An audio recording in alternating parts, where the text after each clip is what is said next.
Hi, I'm Beth Faber from the Hydrologic Engineering Center, and this is part one of the lecture on flood frequency guidance about Bulletins 17B and 17C.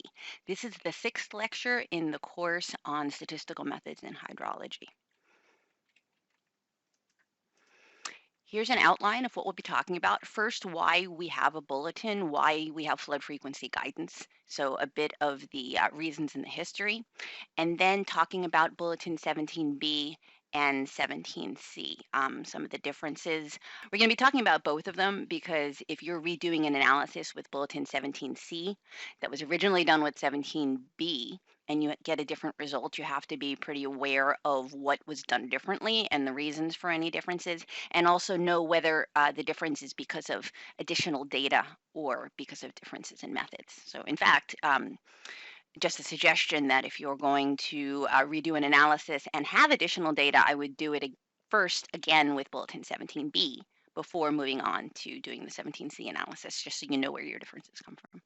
Anyway, then also we'll be talking about the some of the specifics about the bulletins, the generalized data description that 17C allows us, and then the missing values, zero flows, and low outliers that are present in both historical information, the EMA computation, which is the new computation for fitting the distribution with Bulletin 17C, and then real briefly talking about weighted skew and confidence intervals at the end. The way we're going to break down this talk, there will be 4 videos, and this is the first of 4. The first video will cover these topics. The second video is mostly the low outliers and zero flows. Third video, historical information and how that's used, and then the last 3 topics in the 4th video.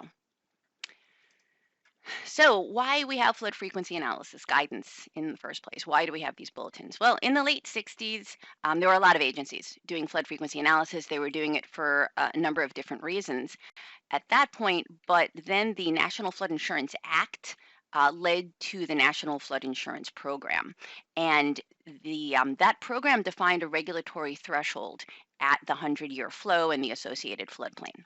Right. So because of that regulatory threshold, suddenly there was a lot of consequence in the value of the 100-year flood estimate, and a lot of consequence meaning a lot of financial consequence. So at that point, it became very important to have a consistent method to estimate that 100-year flow, right? The method had to be objective and reproducible so that anybody doing the analysis with the same data is going to come up with the same result, right? That 1% exceedance flow or 100-year flow, right? It's important to note that there is a trade-off. So one method for everyone doing the analysis at a site, and it being federal guidance, so the same method across all sites, that won't necessarily be the best way to do it for any given site, right? That might be a little unusual.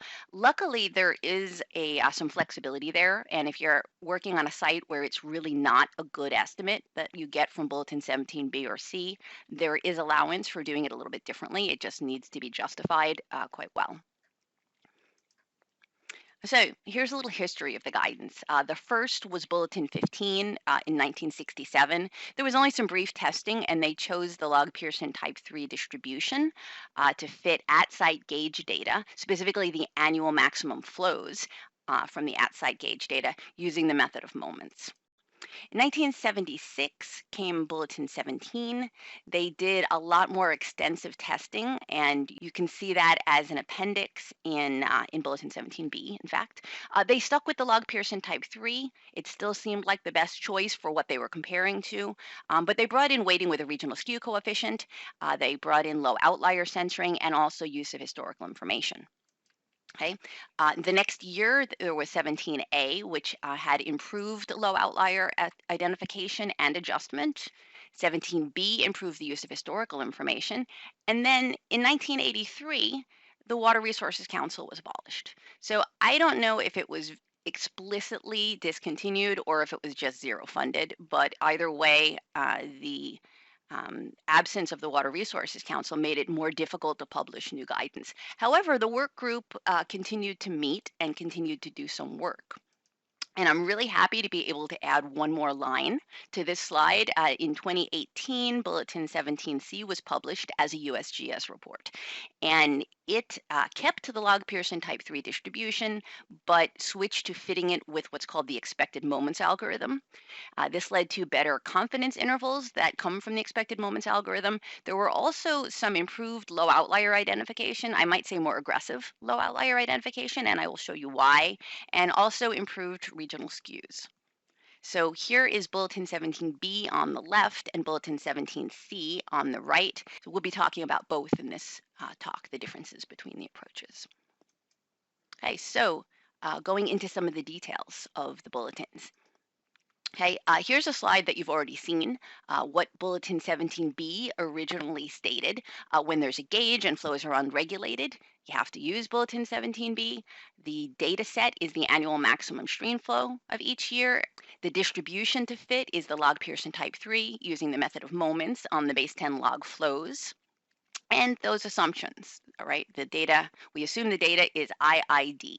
Right, so the annual flows are independent, and we assume they are identically distributed, meaning all floods come from the same probability distribution or can be represented by a single probability distribution. And that really means that watershed characteristics are unchanged across the entire period of time. Finally, that there's a sufficient record length to describe the population floods. Right, this is a slide you've already seen. We get a lot of the stream flow data from the USGS gauges, and here is a screen capture of the USGS website showing flows from a stream gauge in New Jersey.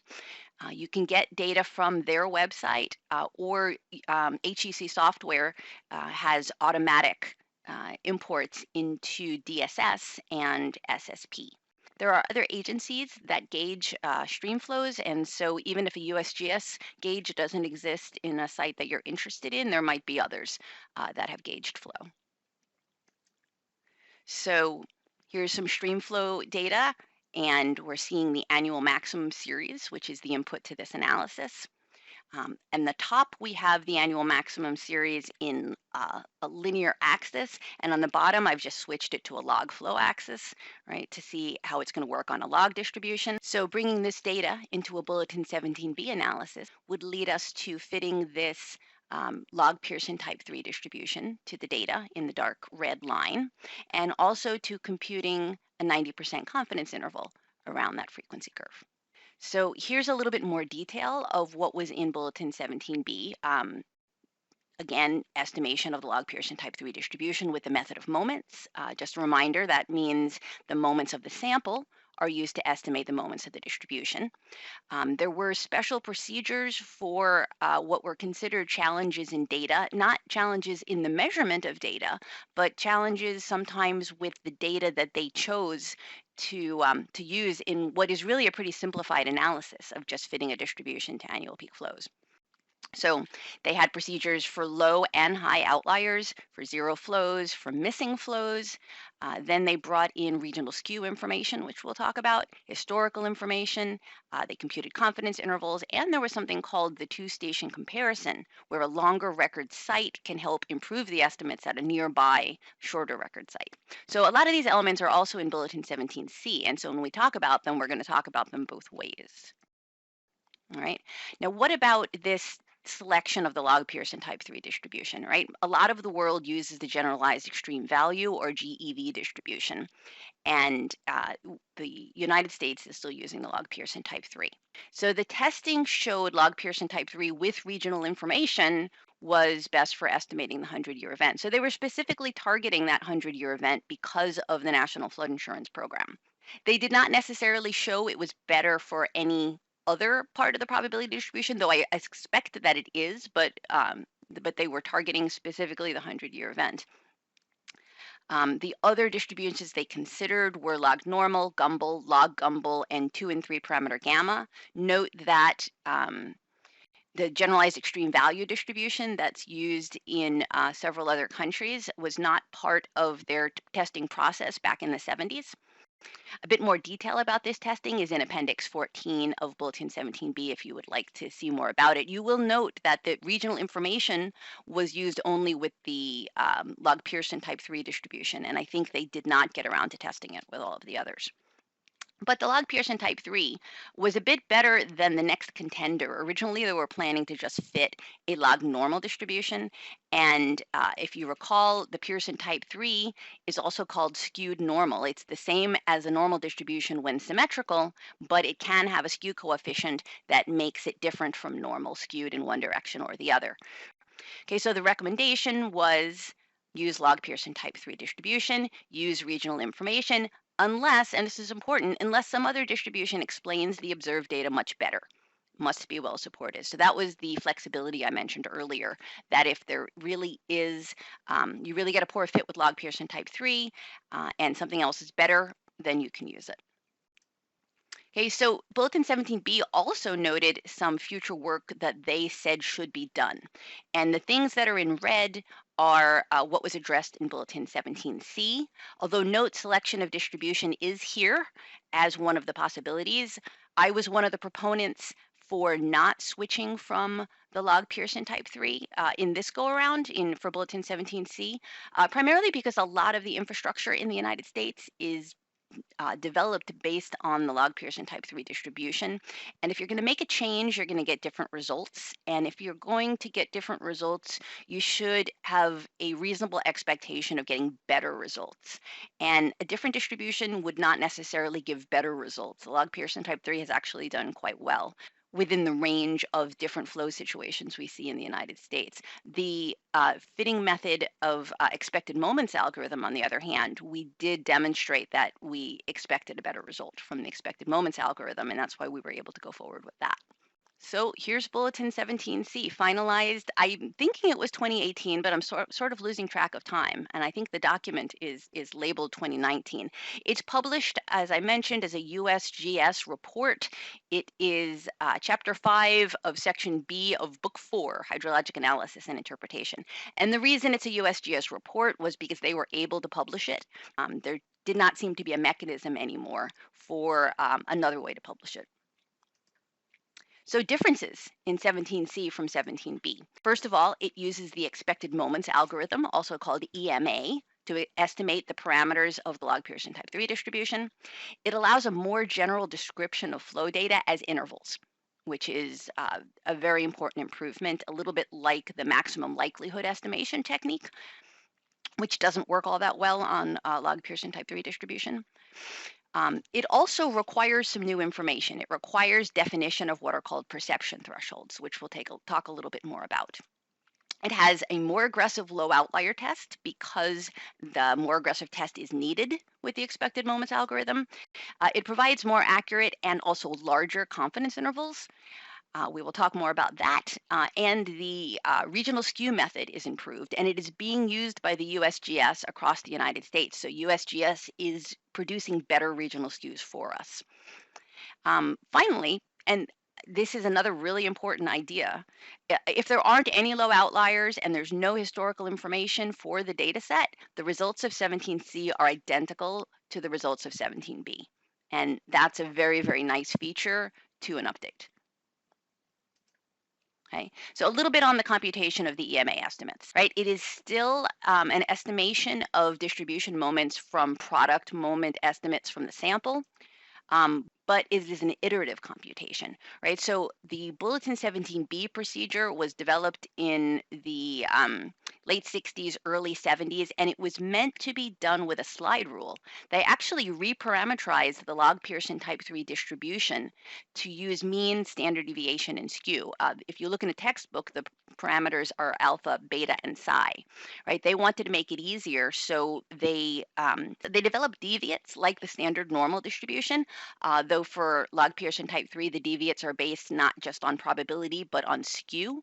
So they set up a procedure where mean plus standard deviation times the deviate k as a function of probability and skew would give the base 10 log of flow. So it was computable with a slide rule and a lookup table, right? That is no longer possible with 17C, as I mentioned, because the computation is iterative. So computer code was developed and improved over time, and that same code is within the USGS and the Corps of Engineers software. Right? The USGS software is PeakFQ.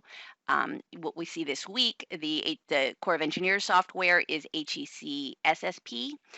Bulletin 17 recommends using this code. Now, over the last few years, I think there might be some differences, and what we think are improvements in SSP. We're going to see some information from Dave Margot because he's done a lot of work in evaluating some of the procedures that weren't studied perhaps closely enough. And the Corps of Engineers is using some of these adjustments, and we're still in discussion with USGS and getting them caught up. But I imagine soon both codes will be giving the same values.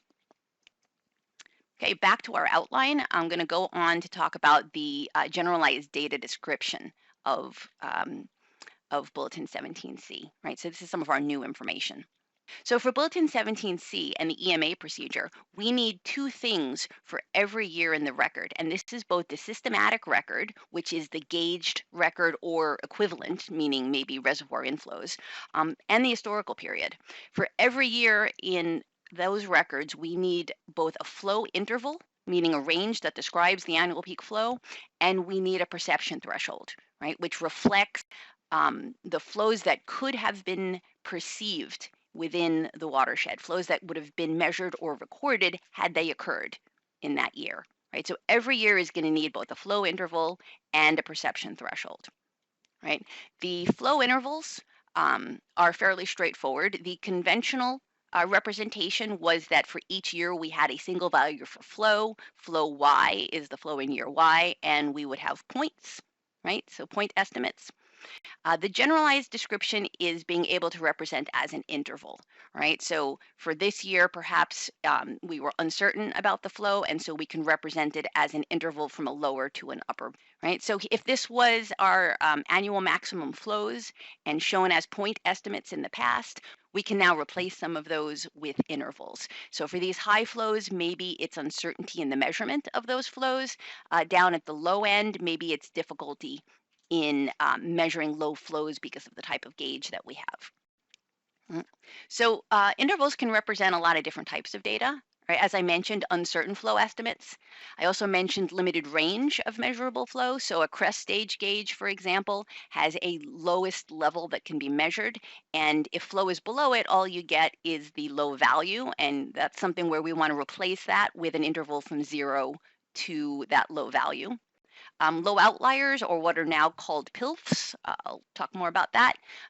These are our censored values that get redefined as the interval below a threshold, right? So those end up being handled in the same way. Historical and paleo flood information, and more specifically, a type of information that really couldn't be handled as well before.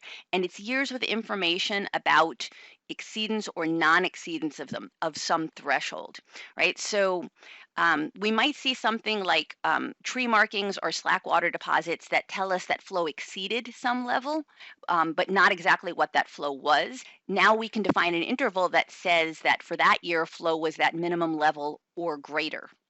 Right, we've also got the opposite. Maybe we have a landmark that's never been flooded, and we can say that for as long as that landmark was in place, then the value of flow that would have inundated it was not exceeded. And so we can use flow intervals of 0 to that maximum level for each of those years. So these two types of intervals allow us to bring in information that we were not able to bring into the analysis before, and they can be very valuable in estimating the frequency curve.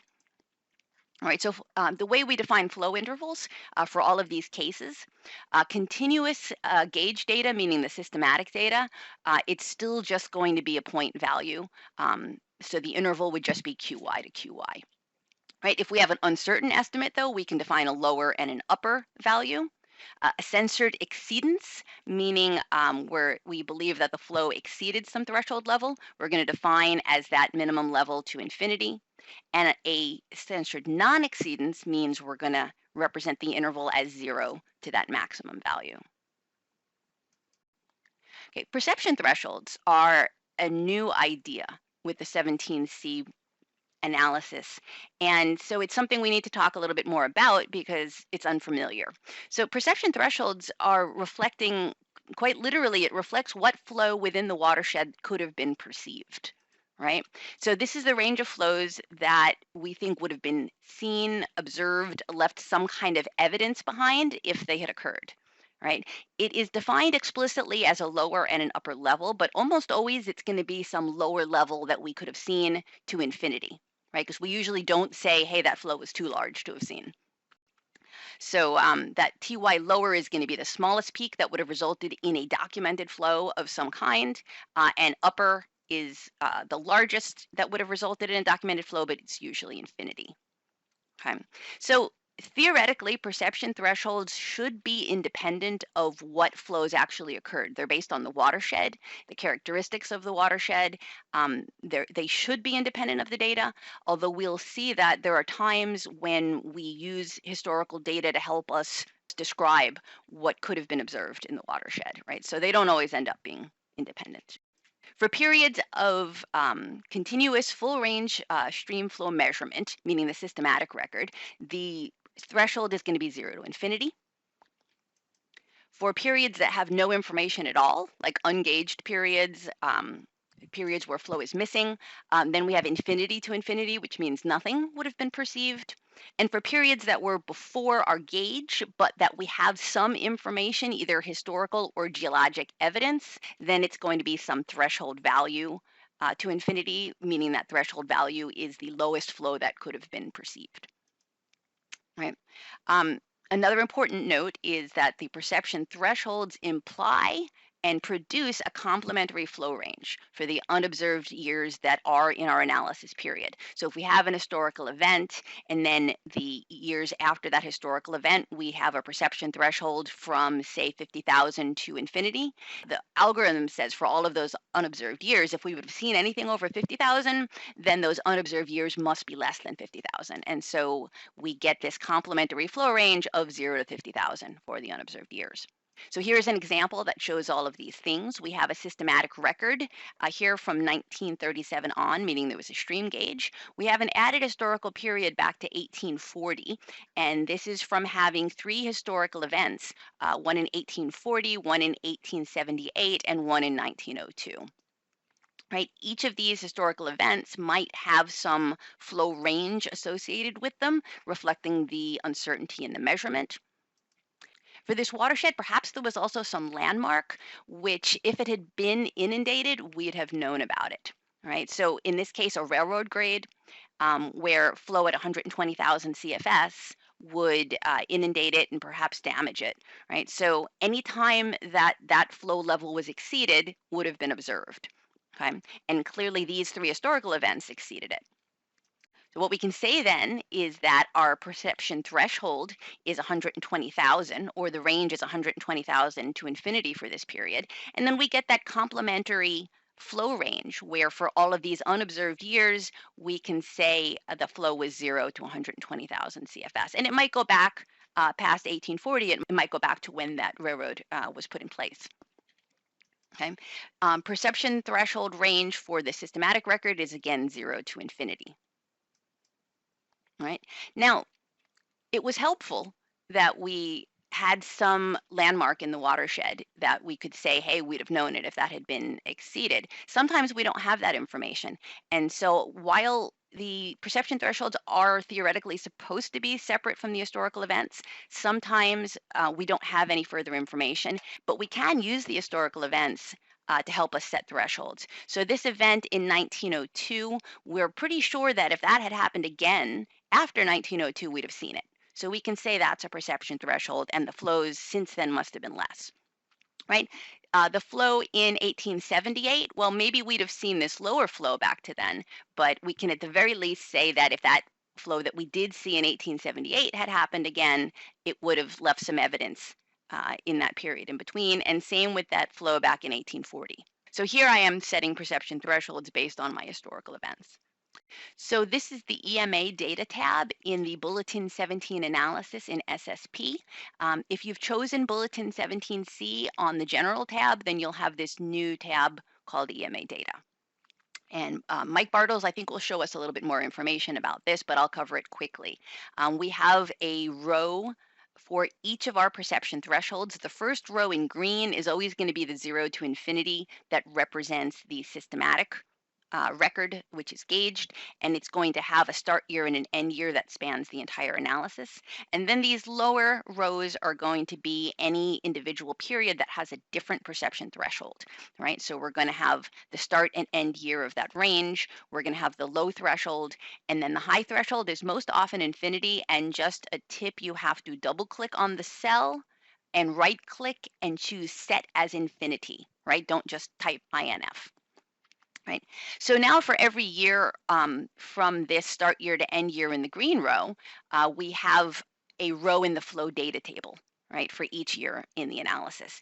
And some of those years might have a peak that comes in as a measured value from DSS.